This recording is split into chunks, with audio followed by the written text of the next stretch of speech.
my heart to impart everywhere your delight. Sing of moon rays on the rain, sing that love's not in vain. Every grief, every wrong has its ending in song.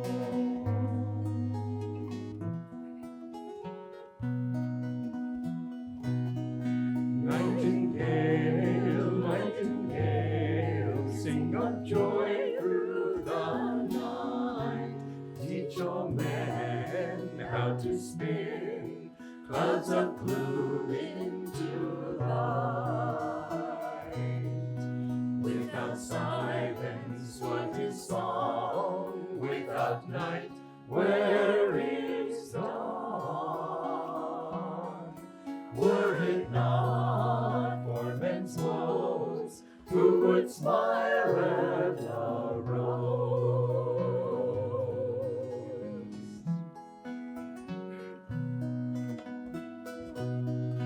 Nightingale, nightingale, sing of joy through the night.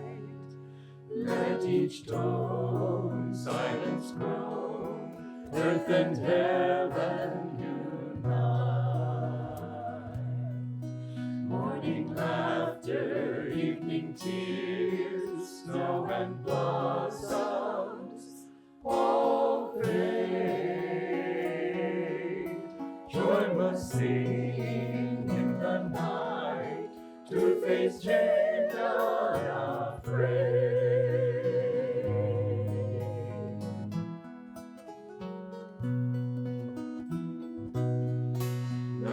Nightingale, nightingale,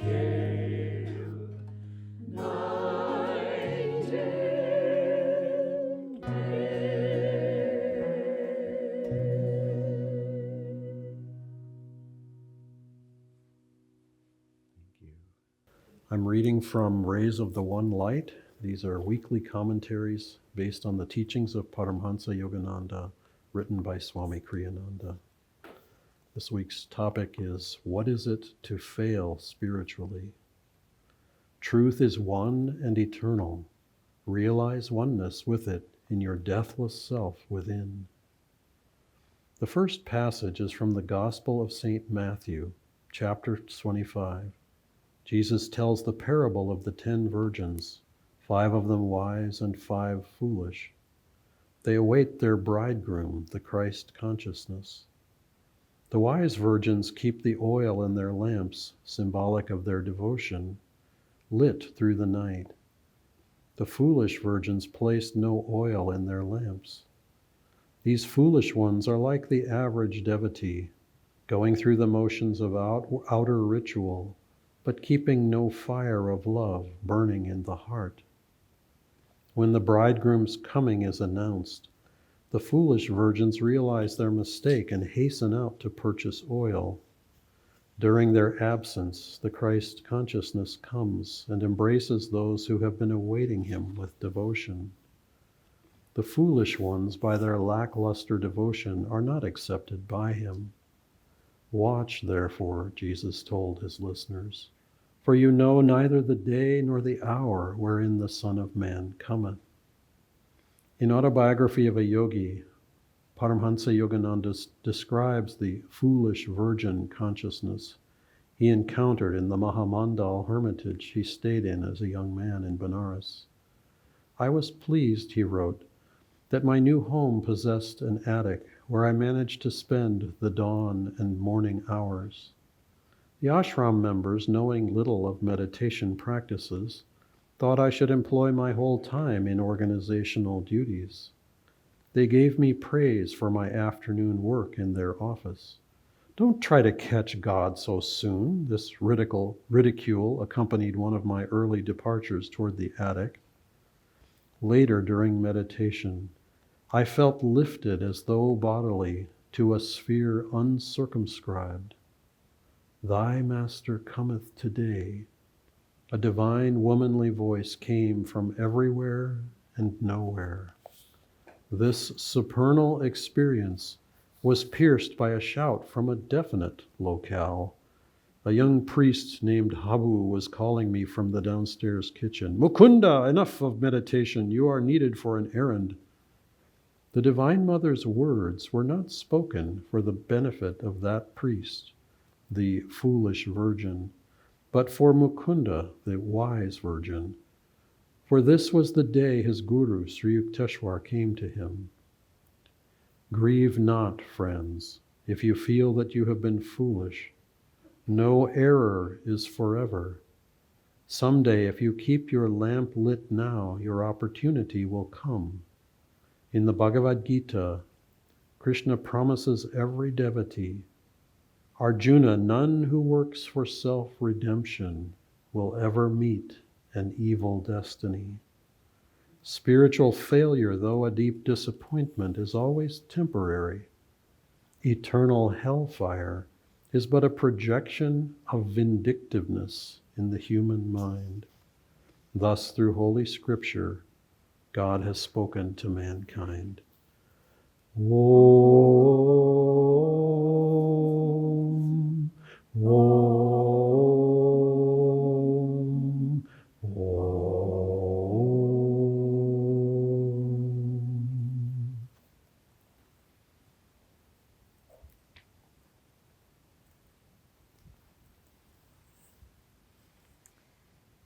One time Yogananda went to a revival meeting or some sort of religious gathering, and all the people were standing in the congregation, and the minister was preaching hellfire and brimstone from the pulpit, and the minister said to all the people, "Get down on your knees, you sinners." And Yogananda said, he looked around and he was the only one still standing.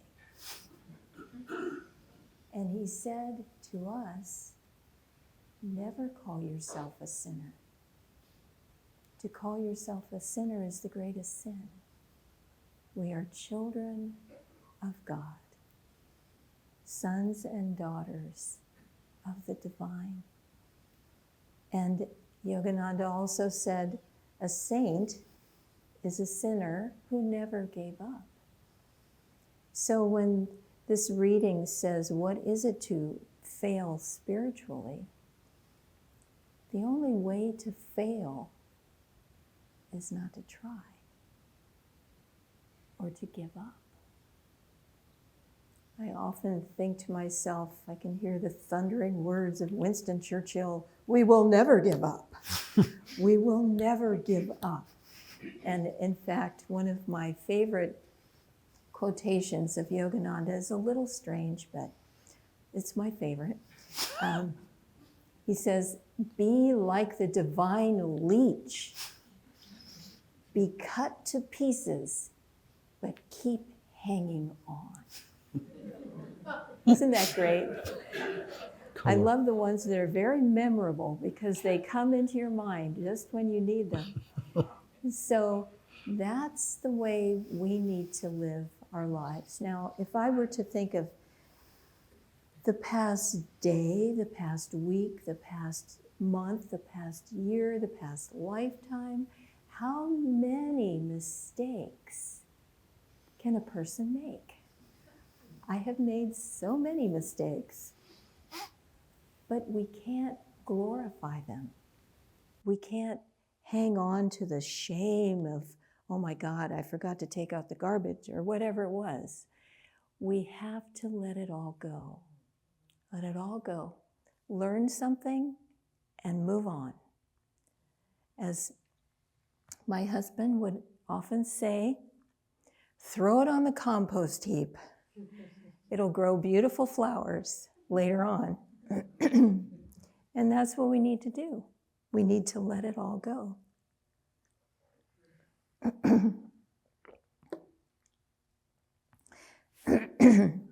Usually, mistakes happen through ego. We think we know better than other people. We think that we're smarter or that we're better educated or we're better informed, or whatever it is, we think we know, and there's no space for compromise. And Swami Kriyananda had a very colorful way of depicting this clashing of ego, one of us against another. He said it's like mastodons clashing on a primeval plain. So think of that too, when that feeling of being mistreated or misunderstood or compromised or inconvenienced, all those different feelings that come very strongly. Are you being a mastodon? Let it all go. Let it all go. None of it is important. Swami said sometimes to feel that whatever is happening in your heart that's agitating it in relation to another person, when you're meditating, see a cord of light between your heart and that person's heart or that situation's heart, and then just cut it with the sword of discrimination, and it just dissipates. I was doing that the other day, imagining myself in the center of the ocean with boats all around me that were tied to me. And I just clipped all the ropes and let them all drift away until I was in the center of the ocean of joy. We have to work with our own psychology, with our own minds, with our own hearts. And it's very important when we want to stop making mistakes to keep our hearts full of light, full of joy. Any agitation is like poison to the heart. In fact, I've heard it said that if we ever feel as though we've been mistreated, that it's unfair what's happened to us, then, so it is said, we have a long way to go on the spiritual path. So remember these things when your heart feels agitated. Let all those things go. There's a story about a monk in ancient India, and he had many followers, and he had great powers. He could see the past, could see the past lifetimes of people. And one day he was out in the forest at his little hut in seclusion, and he was boiling a big pot of water on a little fire because he was going to dye his clothes, geru, the traditional orange. And so he had this pot going with the clothes being dyed, when suddenly a group of very irate farmers came upon him. Here's a chair for you right there. And they were very angry because someone had stolen a baby calf of theirs. And so they were rampaging around the countryside looking for who had stolen this little baby cow. Well, they came across this monk, and they saw the big pot of water, and they thought, you're the one who stole it. And so they dragged him off, and they did a sort of mock trial in the little village, and they threw him into this deep hole. No food or water for a week. He was languishing in this hole. Well, his followers came and, tried to get him out of there, said he was innocent, wouldn't pay attention to him. And finally, they dragged him from this hole to an even deeper hole. And by the king's orders, he was stuck in this awful place. And this went on for months and months, he was stuck in this hole. And the king was busy. He couldn't hear all the different complaints. But finally, the monk's followers organized themselves. They got an audience with the king, and they went to the king and said, look, they even found the baby cow, and our monk is still in the hole. And the king went, oh my gosh, he's a very well renowned spiritual holy man, and I have kept him in this hole all this time through my neglect. He's going to ruin the kingdom because his wrath is going to be so great. And so the king finally pulled him out and said, I'm sorry, we kept you in there too long. It was a clerical error. It was, they found the baby cow. We know you're not guilty. Please, what can we do to make recompense for all that we've put you through? And the monk said to the king, many lifetimes ago, I was a thief, and I stole a baby cow. And as I was being pursued through the countryside, I dropped the baby cow near where a holy man lived. And so all the people came, and they thought the holy man had stolen the cow. And so they threw him in a hole. And now, thank God, I have gone through this experience and I have become purified. So I am blameless now. All these incarnations, I've been born into this lower realm of consciousness. And in my next lifetime, I pray that I'm free of this karma and I can be born in a higher realm. So thank you, O King, O just and kind King. And the monk happily went off to live in peace and perform his spiritual practices. So whenever we feel as though we've made a grave mistake, or someone has slighted us, or there's been something that's gone wrong, remember, it's always karma. That's all it is. It's karma.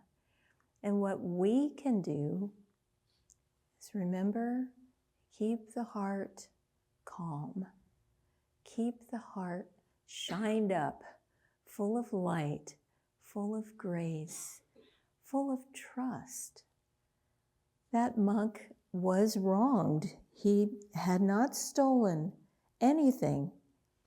And yet, way back, long ago, something had happened.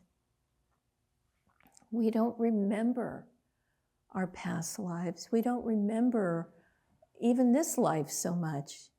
The older I get, the more all those decades seem dreamlike. And I think, what was I upset about? Now, what was the problem there? Why didn't I just relax and enjoy the beauty of this moment? And in fact, that's one of the things that Yogananda says. I can't quote it verbatim, but he says, if you live in this moment, enjoying the good and the beautiful that's all around you, you will progress spiritually. You will get out of this world.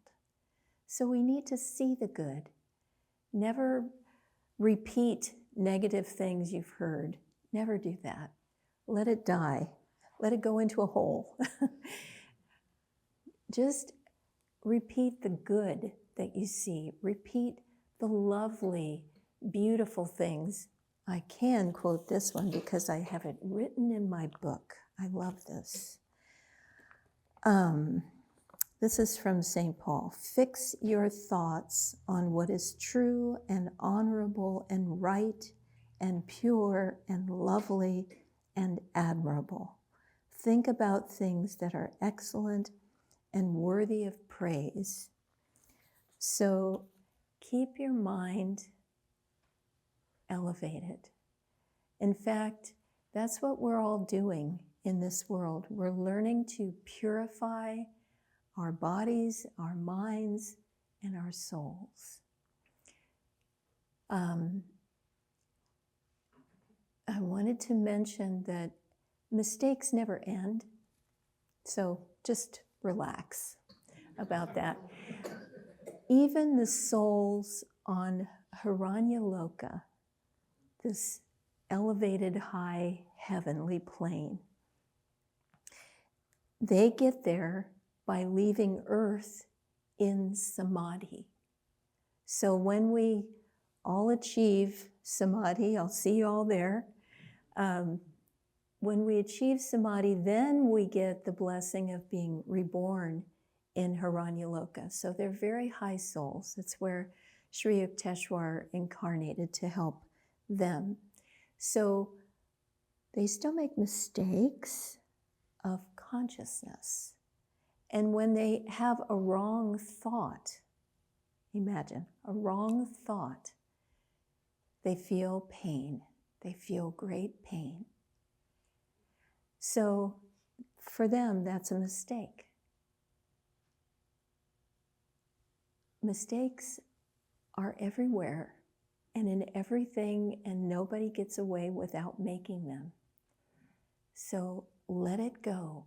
Learn what you can from them and move on, knowing that you are always forgiven, you are always loved, just like the prodigal son that we've been hearing about a couple weeks ago in the Bible.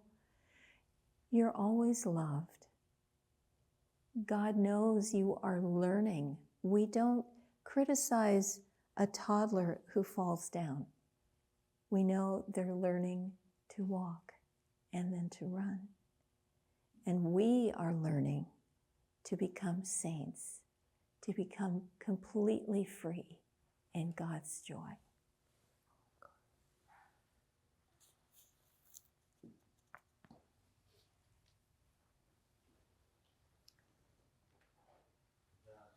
Story that Nirmala was telling about the monk and remembering this past lifetime reminds me of something that Swamiji told us when we lived with him in India. He had a reading from a saint called Agastya, who's very briefly mentioned in Autobiography of a Yogi as a deathless saint who is understood to be still incarnated in India in the body after thousands of years.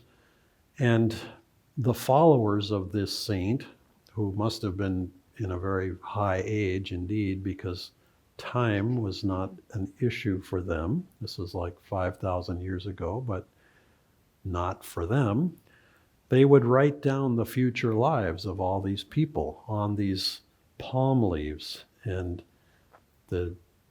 they were written in ancient Tamil, and then that was translated into modern Tamil, which was translated for us into English.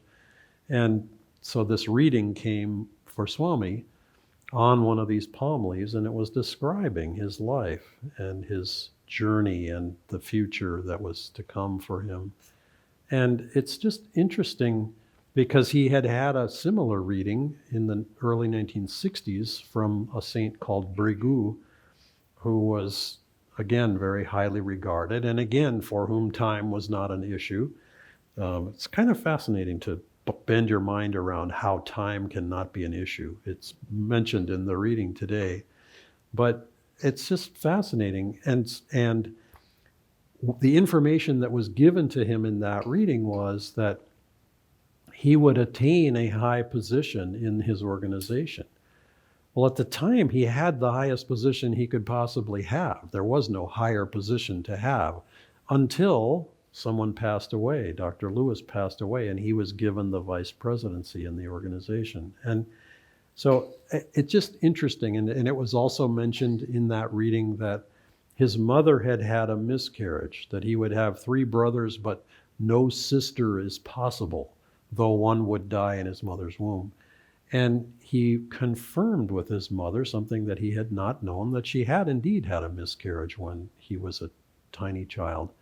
And so little things like that came along. Well, in addition, he was given the information that in a previous lifetime, he had had, and this is a very interesting way of putting it, he had had shanti in his vrittis, which is to say, he had peace in his consciousness, which is to say, he had samadhi in this lifetime, many lifetimes ago, but he quarreled with his guru, and there was a problem, and then all these incarnations later, he was still here helping us and working through the thing. But he said that very frankly. He even said it publicly at different times, that he had had that experience, but he had to come along other incarnations to sort these things out. He said spiritual doubt had been his greatest test in this lifetime. And so he had to help other people overcome their spiritual doubts by being a teacher. He said he would have been happy to hide in the shadows and just meditate. And Master just kept shoving him forward. Get in front of the microphone, put it out there, go. And so he did.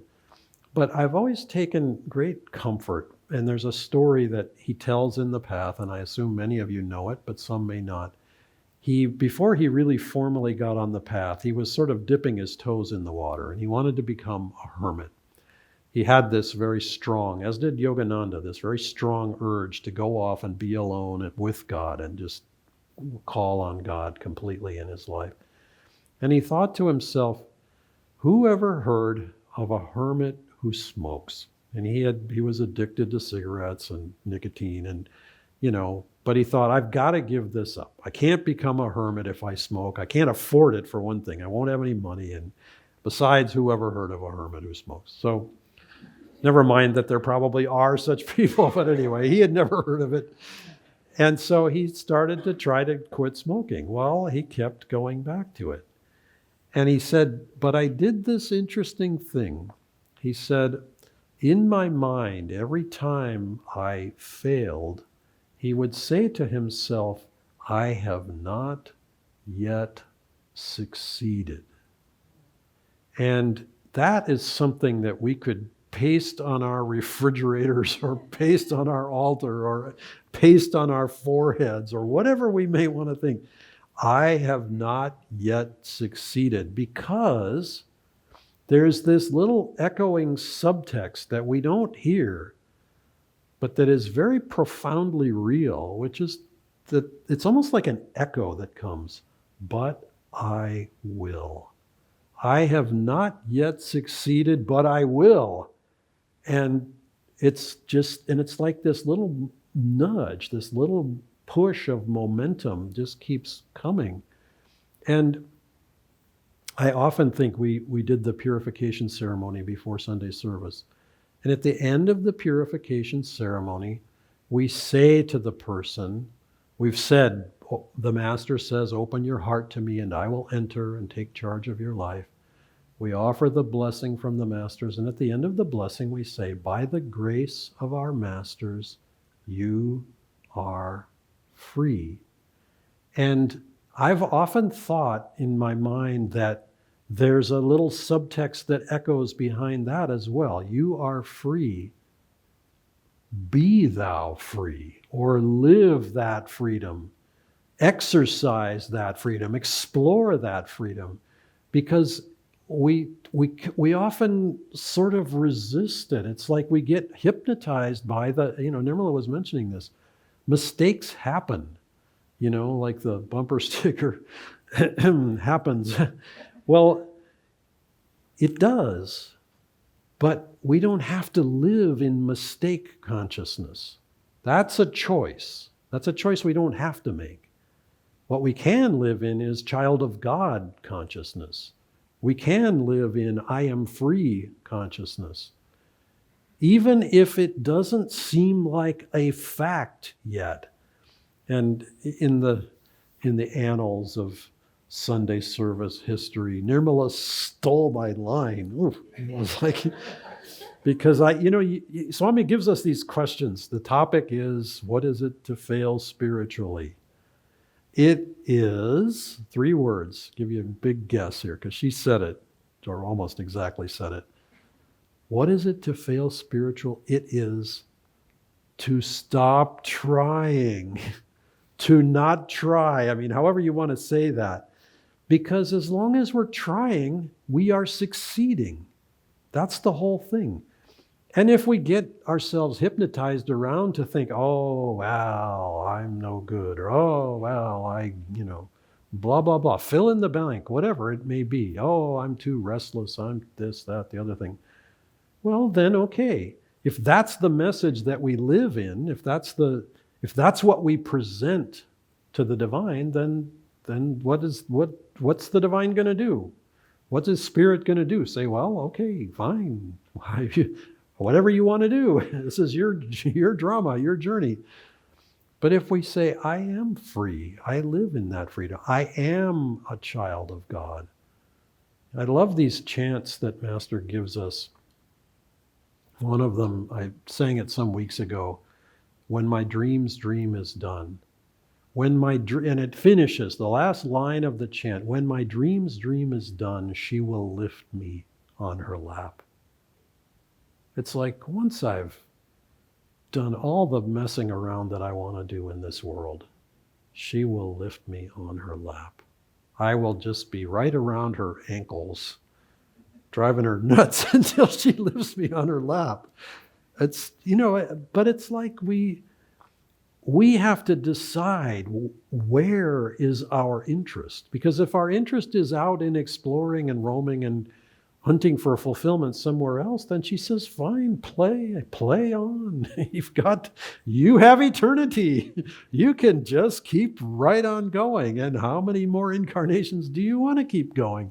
Up to you, up to us. And once we finally decide, no, I'm not going out there, I'm not playing anymore, I'm not whatevering anymore, then we present ourselves and she says, okay, come, let's go. We don't have to do this anymore.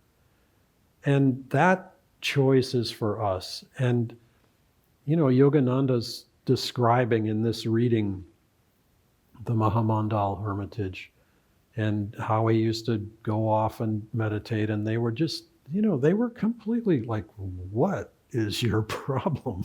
You're supposed to help here in the office. It's like you're not performing your duty, your service. And he was like, no, I have a higher duty. I have a higher service. But his whole life, I remember coming to Swami Kriyananda. I remember coming to Ananda and hoping to meet Swami Kriyananda. And my first glimpse of him was he's driving away in a car and he's waving to some of us who were watching and waving to him from about 100 yards away. And he was on his way to Europe for 3 months to give a lecture tour. And I had hoped for this same kind of, my own, you have come to me, that Sri Yukteswar gives to Master. Well, but look at what Master had, look at the foundation that Master had dug underneath that. I mean, he had been working for his whole incarnation to find Sri Yukteswar. Tearing the world apart, racing off to the Himalayas. I mean, he was constantly looking for saints. And, kind of, well, this isn't it. Well, you're not it. Well, yeah, I mean, but in a sense, he was saying the same thing. I have not yet succeeded. And finally, he's in the attic room yet another time for another long meditation, and the voice comes to him, your master is coming today. And so, okay, I'll go with you, Habu. I'll go to the marketplace or do whatever. I mean, I have had many humble jobs in life. Going to the marketplace in Benares, I think, would qualify when it's hot and sticky and humid and, you're going to schlep a bunch of heavy stuff home. I think that would qualify as a humble duty. I have been in the bottom of trenches, getting ready to pour concrete, tying rebar, fixing the form boards, hearing with great trepidation the thunder of the concrete trucks coming, and we're not quite ready for the pour yet. You know, it's like you think of all the ways that you can fear that you're about to fail. One of the most horrific sounds in that scenario was the sound of the form boards cracking.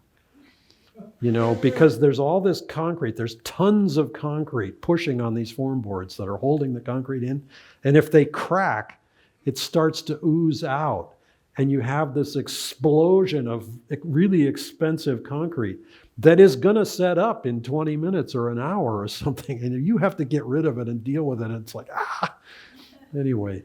But I mean, all of us in one way or another, it's like we fear the coming of the light or of the Lord because we fear that we're not ready. And that's why we just have to keep working at it. It's not like we're bad and we have to somehow become good. It's like we're good and we have to just keep scrubbing at it to get get all the mud and grunge off the gold that is our own nature. And yeah, it takes some elbow grease. Okay, fine. Well, what the heck else are we going to do? Let's just scrub at it a little bit and make it shine. Like Nirmala was saying, polish the heart. That's what Kriya does. It polishes the awareness. It combs the tangled hair of our karma into a nice dew. It just cleans it all up. So that when we present ourselves to the divine, it's just like, here we are. Here I am. I'm yours. I am only yours, only and exclusively yours. And then there's not a question. Otherwise, if we want to keep playing, she just says, fine, the door's open, go play. You can have another few incarnations. You can have as many as you want. But we don't want any more. I mean, there comes a point where we really don't want any more. We've played enough. We've seen what the world is always going to give equal parts good and ill, wins and losses. It's like it always has to balance sooner or later. It's kind of like the divine accounting books. They always have to balance out to zero. The debits and the credits, they always have to come to zero. And sooner or later, it's like we've played that tune. Divine Mother, lift me on your lap. Enough.